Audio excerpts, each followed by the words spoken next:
Hello friends आज के हमारे वीडियो का टॉपिक है star delta starter control wiring किस तरह की जाती है। आज के वीडियो में हम सीखने वाले हैं। आज के वीडियो में स्टार डेल्टा स्टार्टर की कंट्रोल वायरिंग काफी आसान तरीके से सीखने वाले हैं, जिसे वॉच कर कोई भी पर्सन एक बार में ही इस स्टार्टर की कंट्रोल वायरिंग सीख सकेगा। तो चलिए वीडियो स्टार्ट करते हैं और स्टेप बाय स्टेप सीखने की कोशिश करते हैं। सबसे पहले हम सीख लेते हैं स्टार्टर के लिए हमें कौन कौन से कंपोनेंट्स की रिक्वायरमेंट होने वाली है।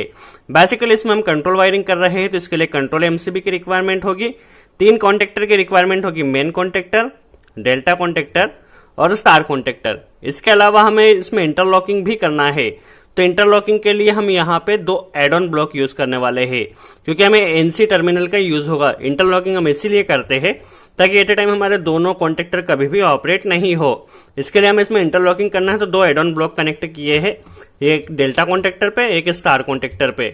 इसके अलावा यहाँ पे एक टाइमर यूज किया है हमने, जो हमें स्टार कॉन्टेक्टर और डेल्टा कॉन्टेक्टर को चलाने में हेल्प करेगा। और एक हमें यहाँ पे एक ओवरलोड रिले कनेक्ट किया है ताकि हमारी मोटर ओवरलोड पे ट्रिप हो सके। यहाँ पे हमने एक EAPL का टाइमर यूज किया है। वैसे तो इस टाइमर के ऊपर हमने डिटेल में वीडियो बनाया है, फिर भी हम ओवरव्यू के लिए समझ लेते हैं। इसमें A1 और A2 कॉइल होती है, जो कि यहाँ पे होती है, ये A1 होता है, ये A2 होती है।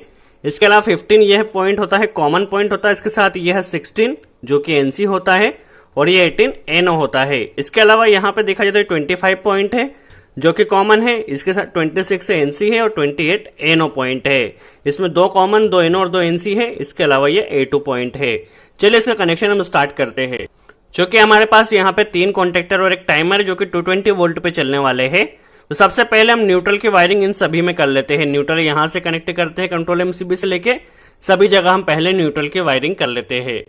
तो चलिए हमने यहाँ पे सभी जगह लूपिंग कर करके इस कॉन्टेक्टर में, टाइमर में, डेल्टा कॉन्टेक्टर में और स्टार कॉन्टेक्टर में सभी जगह हमने अभी न्यूट्रल की वायरिंग कर दी है। अब हम फेज की वायरिंग स्टेप बाय स्टेप सीखने वाले हैं। यहाँ पे हमने कंट्रोल एमसीबी से एक फेज लिया है, इसे ले जाके सबसे पहले हम ओवरलोड रिले के एनसी पॉइंट में कनेक्ट करेंगे, ताकि हमारी मोटर जैसे ही ओवरलोड हो तो यहाँ से ये एनसी एनओ हो जाए और हमारा स्टार्टर स्टॉप हो जाए। सबसे पहले हम ओवरलोड रिले के एनसी में फेज को कनेक्ट करने वाले हैं। चलिए यहाँ से एक वायर कनेक्ट करने के बाद एनसी के दूसरे टर्मिनल में हम ओवरलोड रिले के एनसी में एक और वायर हम यहाँ पे कनेक्ट करने वाले हैं। आप वीडियो को केयरफुली वॉच कीजिए, सब कुछ आपको काफी आसानी से समझ में आएगा और कनेक्शन को अच्छे से फुल टाइट कीजिए। इसके बाद यहाँ से हम एनसी पुश बटन में इसे कनेक्ट करने वाले हैं। सबसे पहले तो चलिए यहाँ पे हम एनसी पुश बटन में इसे कनेक्ट कर लेते हैं। ये यहाँ पे कनेक्ट कर दिया है। अब यहाँ से एनसी से निकलने के बाद एनसी के आउटपुट में एक वायर कनेक्ट करना है और इसे ले जाके हमें एनओ के इनकमिंग में देना है। चलिए पहले इसे हम यहाँ पे अच्छे से फुल कनेक्ट कर लेते हैं और यहाँ से जो दूसरा वायर निकला इसे हम एनओ के इनकमिंग में कनेक्ट कर देंगे। चलिए इसका जो दूसरा आउटपुट सिरा था एनसी का, उसे हम यहाँ पे एनओ में कनेक्ट कर देते हैं। जैसे ही हम इस एनओ पुश बटन को प्रेस करेंगे, एनओ पुश बटन को प्रेस करते ही हमारे मेन कॉन्टेक्टर ने ऑपरेट होना चाहिए। चलिए एनओ के इसका आउटपुट में एक वायर हम अभी कनेक्ट कर लेते हैं और जैसे ही इस एनओ पुश बटन को हम प्रेस करें तो हमारे मेन कॉन्टेक्टर ने ऑपरेट होना चाहिए प्लस टाइमर ने ऑपरेट होना चाहिए। सबसे पहले हम ड्यूल स्टार्टर कंप्लीट कर लेते हैं, उसके बाद किस तरह से स्टार डेल्टा स्टार्टर में मॉडिफाइड किया जाएगा समझ लेते हैं। सबसे पहले जैसे ही हम इसे प्रेस करते हैं तो हमारे इस मेन कॉन्टेक्टर ने ऑपरेट होना चाहिए। यहाँ पे हम इसे कनेक्ट कर लेते हैं।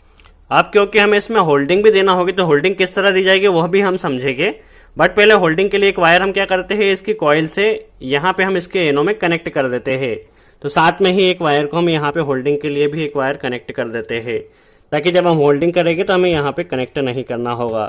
देखिए अभी जस्ट क्या होगा, जैसे ही हम इस एनओ पुश बटन को प्रेस करेंगे तो हमारा मेन कॉन्टेक्टर सिर्फ ऑपरेट होगा। ओके, अभी सिर्फ मेन कॉन्टेक्टर ऑपरेट हुआ है और होल्डिंग के लिए हम यहाँ पे एक वायर कनेक्ट कर देते हैं। अभी होल्डिंग किस तरह देंगे यह भी हम समझने वाले हैं। देखिए अभी हम जितनी देर के लिए स्टार्ट पुश बटन को प्रेस करेंगे हमारा मेन कॉन्टेक्टर सिर्फ ऑपरेट होगा।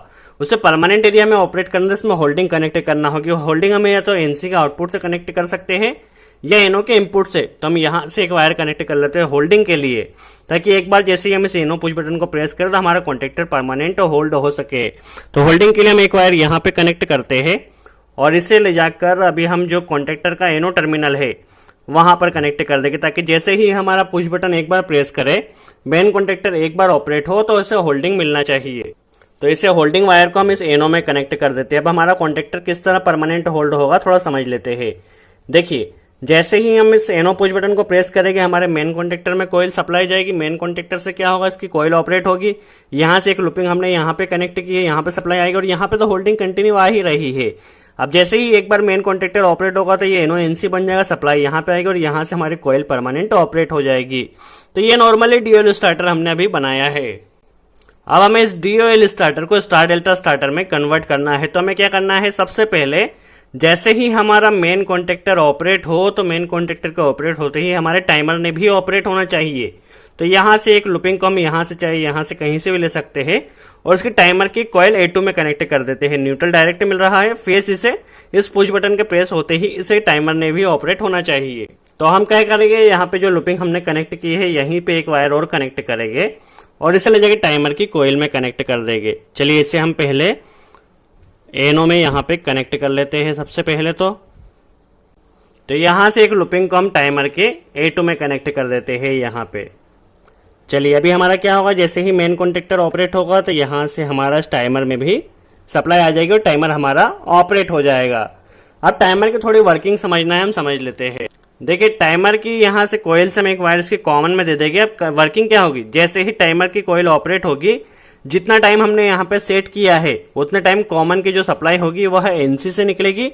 सपोज 10 सेकंड सेट किया है तो 10 सेकंड कॉमन की सप्लाई एनसी से निकलेगी और जैसे ही 10 सेकंड कंप्लीट होगा तो एनसी की सप्लाई यहाँ एनओ से निकलेगी।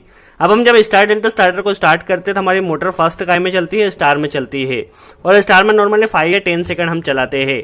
तो टाइमर में हम जनरली 5 या 10 सेकंड सेट करेंगे और उतने टाइम के लिए हमारा स्टार कॉन्टेक्टर ऑपरेट होगा।